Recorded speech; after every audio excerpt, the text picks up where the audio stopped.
Hope आप सब लोग बहुत अच्छे होंगे। आइए आज एक और नेटवर्क में बात करते हैं जो सब आप लोग के लिए जानना बहुत ज़रूरी है। होता क्या है कि हम लोग जो लोन लेते हैं और पर्सनल लोन खास तौर से लेते हैं और लोग किसी न किसी रीज़न से लोन लेते हैं और फिर वो लोन डिफ़ॉल्ट हो जाता है। वो रीज़न कुछ भी हो सकता है, जॉब का ना होना, बिज़नेस का ना चल पाना, कुछ medical emergency, X Y Z सबके अपने-अपने रीज़न है, सबकी अपनी-अपनी स्थिति है। बट पर्सनल लोन अगर आपने लिया है और डिफ़ॉल्ट हो गया, इतना भी ज़्यादा परेशान होने की आवश्यकता नहीं है। अगर देखो पैसे हैं तो पैसे दे दो, पैसे अरेंज करो, दे दो।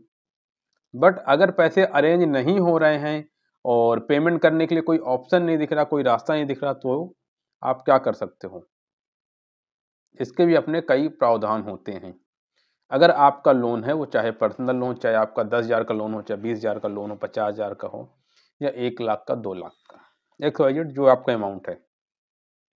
अगर वो है और आप पेमेंट नहीं कर पा रहे, तो उसके अलग-अलग प्रावधान। नंबर 1, पैसे हैं तो पैसे दे दो।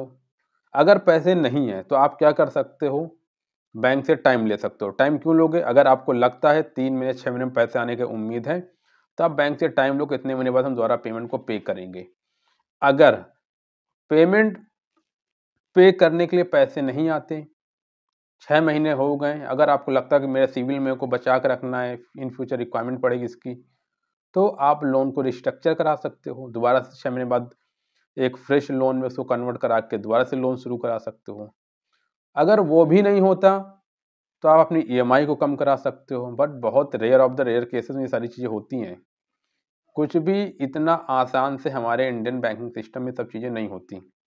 बनाने को तो कानून और नियम बहुत हैं, बट कितने लोगों को इन सारी चीज़ों को लाभ मिलता है लोन डिफ़ॉल्ट होने के बाद, वो हर कोई जानता है।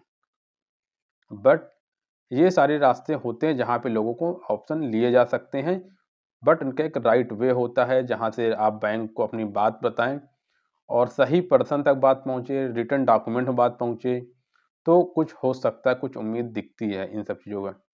फिर भी अगर आपके पास पेमेंट नहीं है, कोई रास्ता नहीं है, तो आप लोन को भी सेटलमेंट भी करा सकते हो।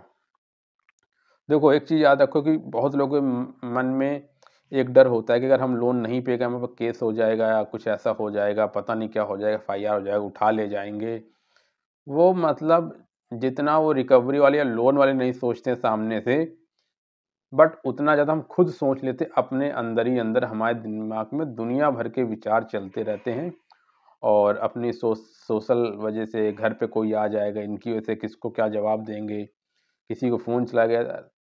इसी डर में हम दुनिया भर की चीज़ें ओवर थिंकिंग करते रहते और अंदर ही अंदर सोच सोच के परेशान रहते हैं।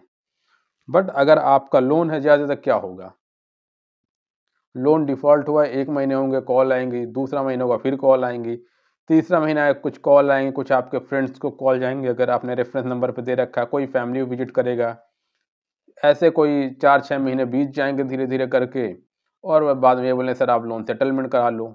यही तो बोलते हैं लोन में, पर्सनल लोन में। क्योंकि आपने कुछ ना तो यहाँ गिरवी रखा है, ना तो कुछ आपने इनको दे के रखा है, ना कोई आपने इनको ज़मीन दी है, ना कुछ गिरवी थोड़ी रखा कुछ। ये तो जो पर्सनल लोन है, ये तो अनसिक्योर्ड लोन है, जहाँ पे आपके सिबिल और आपकी सैलरी को देख के लोन दिया गया है, तो फिर क्यों परेशान हो ना? पैसा नहीं दोगे तो क्या होगा? आपका सिबिल खराब होगा। कुछ कॉल आएँगे, कुछ महीने परेशान करेंगे, बाद में सेटल कर लेंगे। बट ये उनके लिए सारी चीज़ें हैं जो जेन्युइन रूप से परेशान हैं। उनको सच में उनके पास कोई स्थिति सही नहीं है। सच में वो जॉब नहीं उनके पास, बिज़नेस नहीं है, किसी परेशानी से वो जूझ रहे हैं, परेशान हैं। तब जाके उनको ये सारी चीज़ें शोभा देती हैं बैंक से बात करने में। जब आपके पास आप गलत नहीं हो तो आप बैंक से बात कर सकते हो, आप उनसे बता सकते हो। अगर कोई रिकवरी वाला है तो आप उनके साथ बैठ के डिस्कस कर सकते हो टेबल पे, हाँ जी देखो ऐसी-ऐसी बात है, ऐसी दिक्कत इस वक़्त नहीं हो पा रहा। रिकवरी वाले भी इंसान हैं, वो भी चीज़ों को समझते हैं और कौन झूठ बोल रहा है, कौन सच बोल रहा है, वो भी उनको समझ में आ जाती कई बार चीज़ें। बट कई बार कुछ रिकवरी वाले नहीं समझते, तो हम ना समझे, क्या कर सकते हो आप उनका? बट आप तो समझो, जो मैं आपको समझाना चाहता हूँ, इतना ही मत डरो पर्सनल लोन ले रखा है, कोई क्राइम नहीं कर दिया आपने। लोन है, नहीं पेमेंट कर पा रहे हो, दिक्कत है, गलती हो गई है, तो गलती सुधार करो। समझ रहे हो आप? तो पर्सनल लोन से इतना नहीं डरना जितना ओवर थिंकिंग से सबसे ज़्यादा बचना है। सबसे ज़्यादा लोगों का जो सवाल है ना, रिकवरी ज़्यादा खुद अपने आप में ओवर थिंकिंग, एक डर, सोचते रहते हैं अकेले इस चीज़ों से अवॉइड करो, देखा जाएगा जो होगा। आगे बढ़ेंगे, पैसा कमाने पे दिमाग लगाओ, बार-बार लोन के बारे में सोचना कम करो। पैसे आने की उम्मीद है तो ठीक है, नहीं तो सेटलमेंट तो करेंगे बाद में जाके, क्या कर सकते हो? जब आपने कोई चोरी नहीं की, कोई डिफ़ॉल्ट हुआ है तो आपने कोई जानबूझकर बैंक का पैसा लेके खा तो गए नहीं या जानबूझ के उनके साथ फ्रॉड किया नहीं, आपकी जेन्युइन स्थिति है, तो जेन्युइन आप कल बताना बैंक में अपनी बात। नहीं है पैसा, कोई बात नहीं, जब होगा देंगे, नहीं होगा सेटलमेंट करेंगे। क्यों? क्योंकि आपने फ्रॉड नहीं किया। ये सब चीज़ें उनको सोचने की ज़रूरत है, जो लोग बैंक से पैसा सिर्फ़ इस उद्देश्य से ले लिया कि अब पैसा ले लेंगे, उनको नहीं देंगे। ये सब चीज़ें उनके लिए होती हैं। आप लाख 50,000 का लोन लेके आप किसी का साथ गलत थोड़ी नहीं कर रहे हो।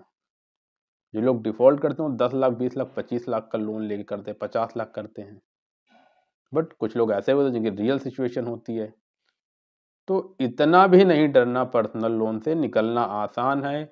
पैसे नहीं है, सेटलमेंट का रास्ता अपनाया जा सकता है, बचा जा सकता है, चीज़ें हैं बहुत सारी चीज़ें जिनसे आप बाहर आ सकते हो।